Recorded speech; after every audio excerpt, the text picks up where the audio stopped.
The Tea Biz podcast delivers tea news that you need to know. A recap of the week's major headlines with commentary and cultural trends hosted by Dan Bolton. It is the voice of origin for tea professionals and enthusiasts worldwide. Tea is captivating, complex, and more intricate than anyone can fully master. That's why the Tea Biz portal brings together 40 voices fluent in 12 languages to share the story of tea. Our strength lies in storytelling by professionals who have grown up in the tea lands and speak their native tongue. Hello, everyone. Here are this week's headlines. A typhoon deluges South China's tea lands. Floods halt production at 30 Upper Assam tea gardens. And Argentina moves its GI-protected tea origin to market. Plus, a world of tea comes to Seattle. Festival organizers Andrew Goodman and Virginia Wright preview the 2026 Northwest Tea Festival, September 26th, 27th, at the Seattle Center in Seattle, Washington. They explain how a sold-out exhibitor hall brings together teas from China, Taiwan, Japan, India, Africa, Korea, and Vietnam, how curious newcomers can sample without feeling overwhelmed, and how presentations, workshops, and tea bar sessions turn tasting into learning. Andrew also describes what admission is and why the festival has become an annual reunion supported by a dedicated volunteer community. Buy tickets and explore the program at nwtfestival.org. In memoriam, Sir Ian Wood. We remember Sir Ian Wood, who died at 84 in Aberdeen. Through the Wood Foundation, his philanthropy strengthened East Africa's tea communities, improving smallholder livelihoods and creating lasting opportunity. More in a minute, but first, this important message. What makes a perfect cup of Ceylon tea? The perfect cup is from the tea businesses that ensure the protection of all the children living within their tea estates. We salute Kailani Valley, Talawakili, Bogawanthalawa, Harana, and Elliptia tea estates. Support Save the Children, Sri Lanka. Typhoon Dolphin made landfall in Zhejiang this week, subjecting a vital tea production hub to unprecedented rainfall. Simultaneously, the Global Center for Jasmine Cultivation in the South continues to navigate the aftermath of severe seasonal inundation. The typhoon produced winds of about 150 kilometers an hour, but wind was only the beginning. Reuters reports that from August 7th through 11th, Zhejiang received an average of 215 millimeters of rain, the most ever associated with a typhoon making landfall in the province. Taizhou, where Typhoon first came ashore, averaged 438 millimeters. 13 weather stations across China broke single-day rainfall records as Dolphin's enormous moisture field continued inland. Flooding, landslides, and transportation disruptions followed. More than 1 million people were evacuated across eastern China before and during the storm. Roads were flooded, flights were canceled, and authorities repeatedly warned of landslides in mountainous areas. For tea, Zhejiang deserves particular attention. It is one of China's major tea-producing provinces, and its tea gardens occupy precisely the terrain made vulnerable by a storm like Dolphin. Hillsides where extraordinary rainfall can wash away soil, overwhelm drainage, block rural roads, and isolate factories. The most important qualification is that China has not yet released a reliable province-wide estimate of the acreage of tea destroyed or the metric tons of tea lost. Record rainfall may not result in the equivalent loss of tea, but the disruptions are certainly real. Tea bushes can survive storms that temporarily make harvesting impossible. Roads disappeared beneath landslides, electricity failed, factory access was interrupted. In other words, tea can remain physically present in the garden while becoming difficult or expensive to harvest, manufacture, and deliver. Fuding, the northern Fujian home of China's internationally important white tea industry, appears to have avoided the extraordinary rainfall experienced further north in Zhejiang. Dauphin's eventual landfalls were Zhejiang rather than Fujian. Reuters reported nearly 99,000 people evacuated in Fujian as a precaution, but there is still no credible evidence of widespread destruction of Fuding white tea gardens or factories. Meanwhile, another Chinese tea supply chain is recovering from a different weather disaster. In Hangzhou, in Guangxi, known as the world's jasmine capital, extreme July flooding struck jasmine fields at the height of the summer flowering season. Xinhua's latest recovery report says about 110,000 mu of jasmine fields were affected across 9 townships, and 31 jasmine tea companies suffered damages. Hangzhou has about 180,000 mu planted in jasmine, nearly 3/5 of which was touched by the disaster. That matters globally. Hangzhou produces approximately 80% of China's jasmine flowers and about 60% of the world's total production. These flowers are the essential ingredient used repeatedly to scent authentic jasmine tea. The good news is that jasmine is recovering. Xinhua reported flowers being harvested early in August. Earlier industry estimates suggested production could take roughly 2 months to gradually return to pre-flood levels. But flowers lost during peak bloom cannot be recovered later, and that influences both availability and the cost of repeatedly scented higher-grade jasmine teas. Business Insight. No one now puts the probability of a very strong El Niño event above 90%, with 69% chance that the October to December 2026 episode will reach historic levels. China's extreme weather underscores 2 critical tea supply vulnerabilities. The first, geographic concentration. With Hangzhou producing about 60% of the world's jasmine flowers, a single local flood can affect the entire global industry. And consider deliverability versus availability. Typhoon Dolphin show that surviving bushes matter little if washed-out roads, landslides, power outages, or factory shutdowns prevent tea from reaching buyers. Climate resilience now requires evaluating regional concentration, local infrastructure risk, and the speed of supply chain recovery. Flood damage to approximately 30 tea gardens has placed tea at the center of Assam's recovery effort. A destructive wave of flooding swept through the upper Assam tea belt after heavy rain, and a reported cloudburst in neighboring Nagaland sent water surging into rivers flowing towards the Brahmaputra Valley. The Nazira subdivision of Sivasagar was among the areas hardest hit. Flooding was also reported around Jorhat, Golghat, and Tiok. The Tea Association of India said almost every estate in the affected Nazira area was submerged. The water entered fields and factories and also worker housing, hospitals, schools, and roads.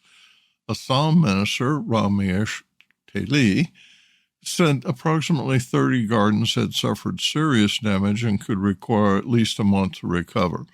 But that estimate appears to describe the initial return to operations, not complete rehabilitation. The Tea Research Association at Toklai has visited the affected area.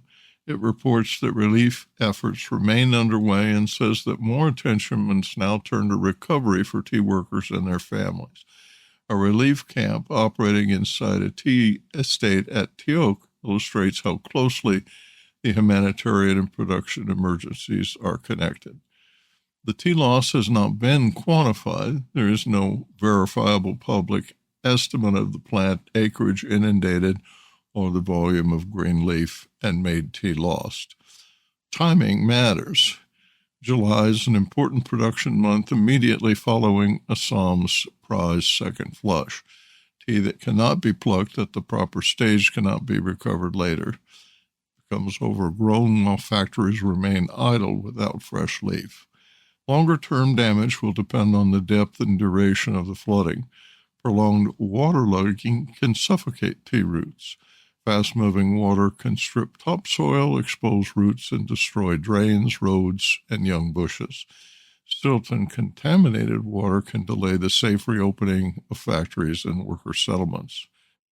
The wider disaster has killed 100 people and affected more than 700,000, according to Assam's chief minister, who estimated statewide repairs and rehabilitation will cost more than 1,000 crore. It's about 105 million USD.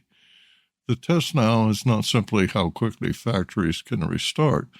Recovery must also restore worker housing, health care, schools, water, supplies, roads, soil, and damaged tea fields.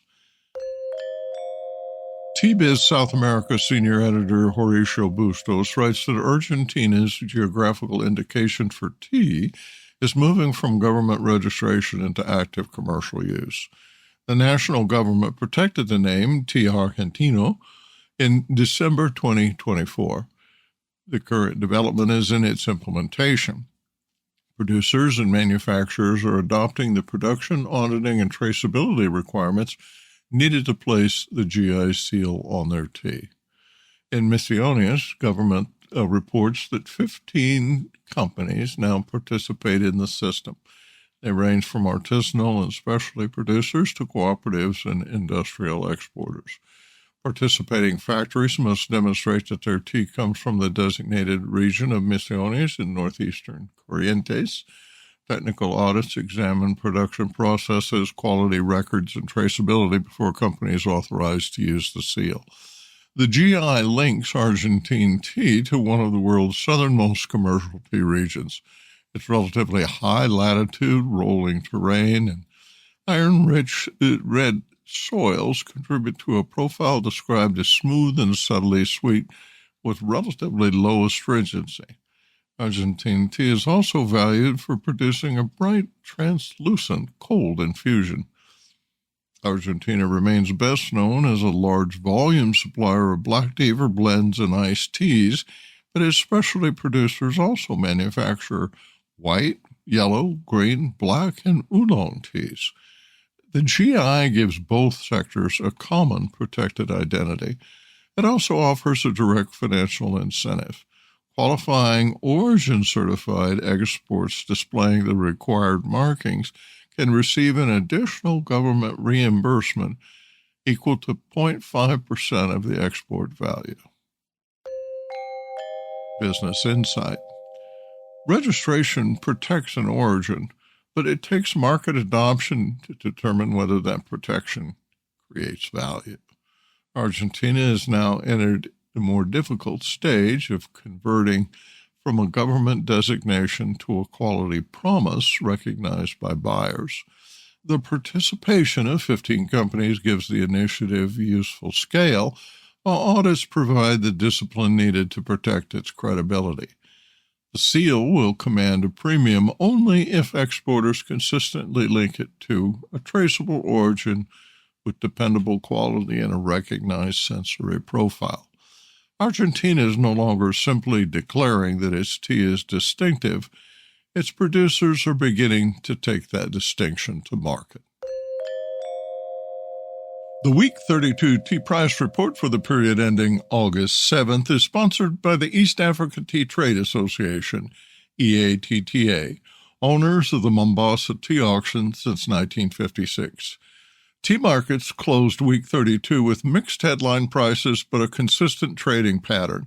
Buyers remained active for immediate coverage and continued to reserve their strongest bids for clean, well-made teas. Colombo improved selectivity as better seasonal high-grown and low-grown descriptions drew support, while weaker invoices remained irregular. North India eased on the latest official benchmark despite active participation from major blenders and internal buyers.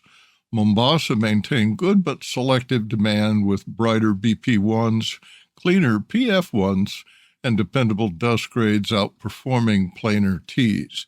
Indonesia was the least representative market, Cancellations in a catalog weighted towards secondary and off grades weakened the average, even though mainstream Orthodox and CTCTs were generally steady to firm.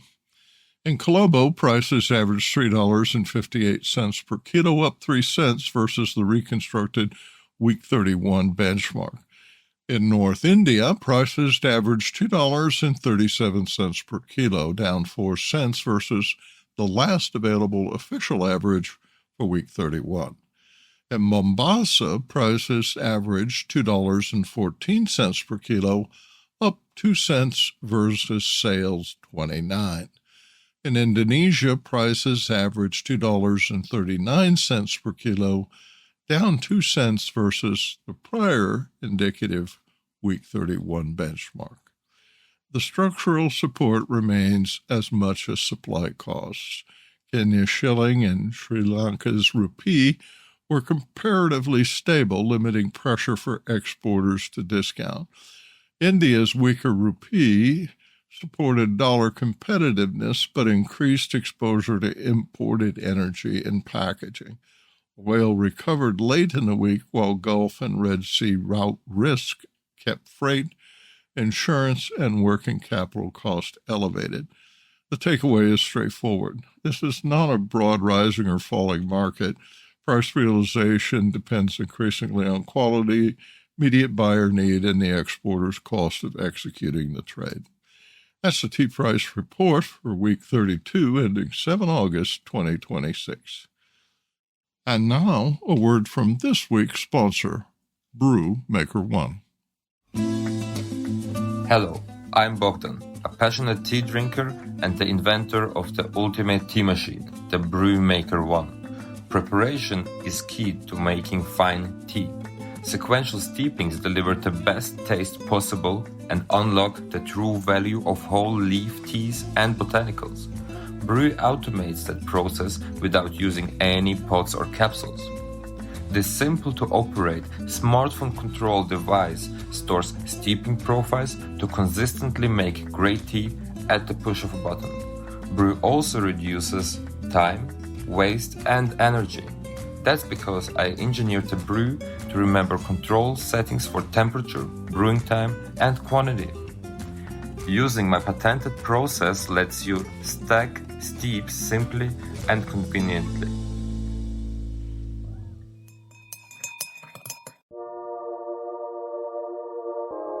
Each vendor is an expert on their particular tea selection. They've chosen them sometimes right in the tea fields, so they know each of the vendors who are there selling tea are going to be sampling some of their best and favorite teas and talking about them and letting people know what makes this special or what makes that special.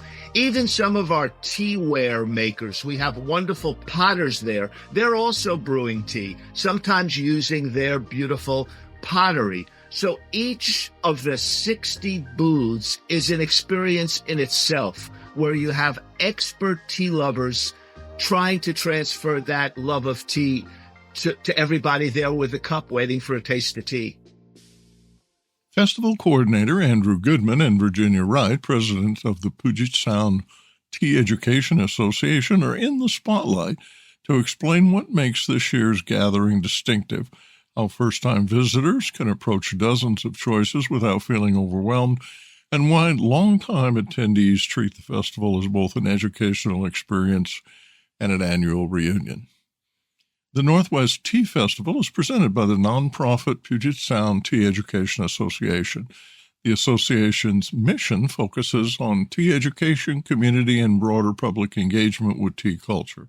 Last year's festival attracted approximately 4,000 tea enthusiasts to the Seattle Center.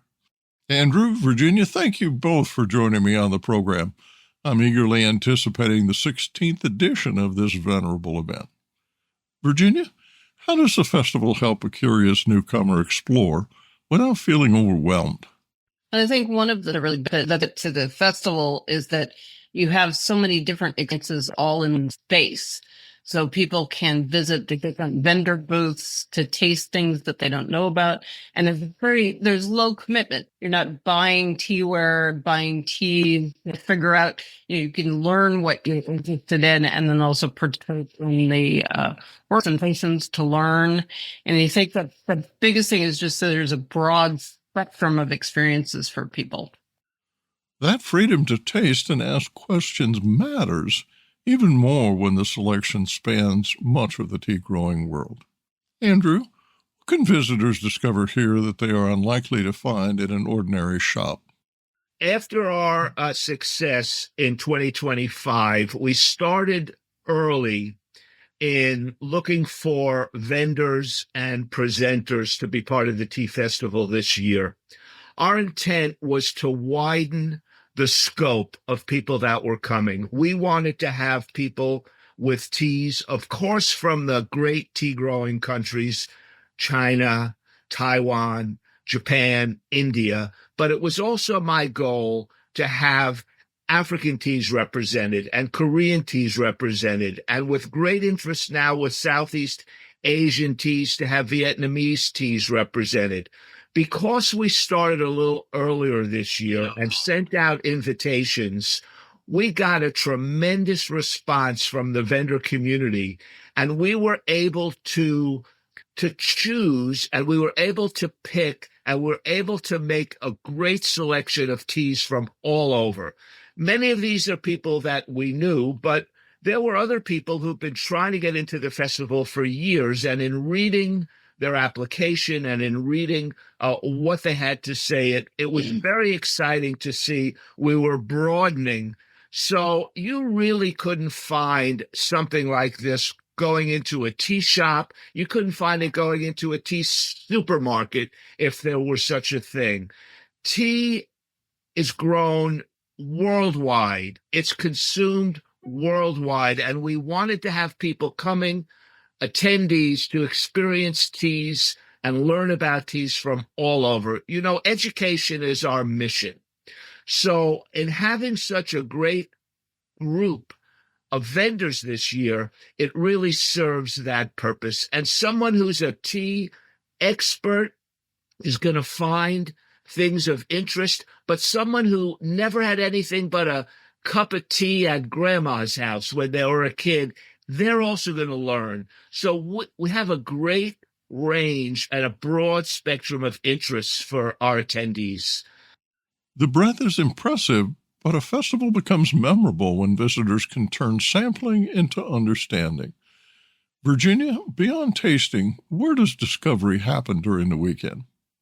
Being exposed to other people's practice with tea and different teas that I haven't seen is a major part of it.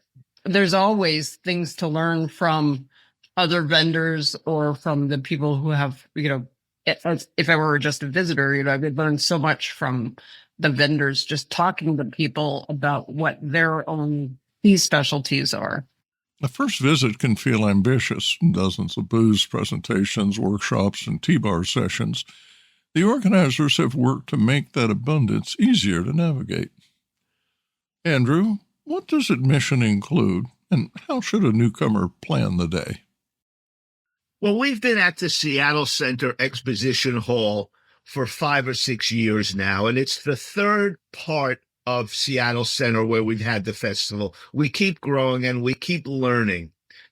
So from the very start, when people buy their tickets, we try to make that easier, and we encourage people to buy them online ahead of time. We've streamlined the process of getting people into the festival. It took a while to get everyone processed. Now our goal is to have everyone in the room and ready to go at 10 a.m. if they choose to be there that early. We start our presentations and we start our workshops and we start our tea bar educational experiences at 11 so people can kind of get the lay of the land and walk around. We continually try to improve by learning, We asked the attendees what they thought of the festival the prior year. We listened to them. We asked the vendors what they liked and what they didn't like from the prior year. We listened to them. So it's a method of continuous improvement. We want the experience to be as positive as possible. And what we do now is you buy your admission ticket and everything else is free. Of course, unless you want to buy some tea or teaware, but all of the workshops, all of the tea bar educational experiences, everything is free. You get a lovely cup, you get a program. A number of our vendors are putting educational materials about black teas, about oolong teas into the gift bag that everyone gets. So people walk away with a nice little collection of things before they even start. We try to make it as user-friendly as we can. And I want to stress it's a continuous improvement process. And we learn from our attendees and from our vendors. We try to listen to them. Another important thing is our volunteers. We have over 125 people who come for the 2 days to help. They're an important audience, so we listen to them too, and they have contact with everyone. So it's really a triumvirate. It's the attendees, the vendors, and the volunteers that make the festival as enticing and as interesting to people as it is. The festival's educational mission is only part of its staying power. It also brings together vendors, volunteers, and tea drinkers who may see one another only once a year. Virginia, what does this gathering contribute to the tea community itself? I was thinking about, so one of the things that's important about the festival is also the camaraderie of the vendors with each other. It's so being able to get all of these local tea businesses in the same place is actually really valuable for the vendors also. I think one of the things that's really wonderful about the tea community is that the people who own tea businesses and tea organizations are generally not competitive with each other. They're very collaborative. And there's this sense of camaraderie around the concept of tea itself and tea cultures. And that is felt really strongly at the tea festival when everyone is together. Andrew, why do people return, and why should first-time visitors buy their tickets early? The founders, Julie, Doug, James, a couple of other people, really were tea lovers, and their idea was to get people together. When we applied for our 501c3, the Puget Sound Tea Education Association, we chose tea education as our mission. So for me, that is over everything. Teaching people about tea, from the very simplest, what is the leaf, what's the name of the plant, to the most complex charcoal roasting, everything in there. But the piece that is amazing to me is that it becomes a reunion for people who have been coming year after year, 15, 16, 17, 18 years. Of course, we had the COVID in there for a while.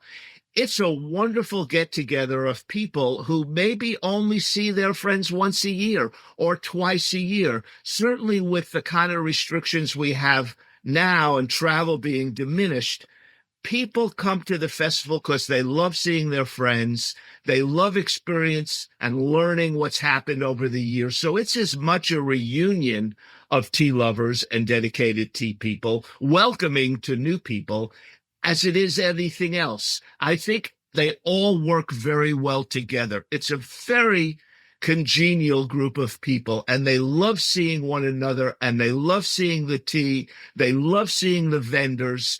You know, many of the vendors return year after year after year. And our platinum sponsor this year, Sugimoto Tea, they've been with us since the very beginning. And looking back through the records, Kyohei, who runs the company here in the USA, presented at the very first tea festival. I believe it was in 2010, and he continues to be a part of it. So it's people coming back from the vendor community as well as our attendees, the tea lovers. It builds. 1 and 1 become 3. It's really a great experience for everybody. People stay the whole day. Some people stay for the whole 2 days just to be part of that excitement. I'm not going to let this end also without thanking and calling out the over dozen year-long volunteers who meet sometimes monthly. Some of us meet more often than that, each with a specialty within the whole organization, each with a great deal of experience. And without those dedicated people, our jobs would be a lot harder. We continually strive to bring new people into the group as well. And I think this year we got 2 or 3, maybe 4 people who would be part of this team and be part of this community that gets together to run it. There's a lot of pride with the people who meet our planning committee, all of our various subcommittees. There's a lot of pride of ownership that we want to put on the best thing we can. And without that team, we would be lost. The 2026 Northwest Tea Festival takes place Saturday and Sunday, September 26th and 27th, in the Exhibition Hall at Seattle Center. Tickets are available online. Buying ahead is the simplest way to spend more of the weekend tasting, learning, and meeting the people behind tea.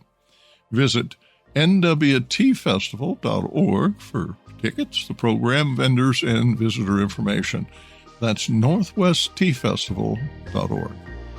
Our guests today were Virginia Wright and Andrew Goodman of the Northwest Tea Festival and the Puget Sound Tea Education Association.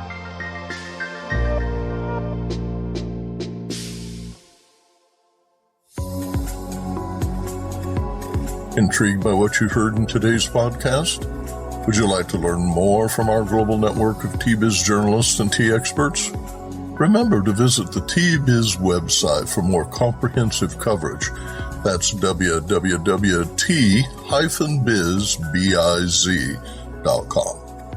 Thanks for listening. Farewell till next week.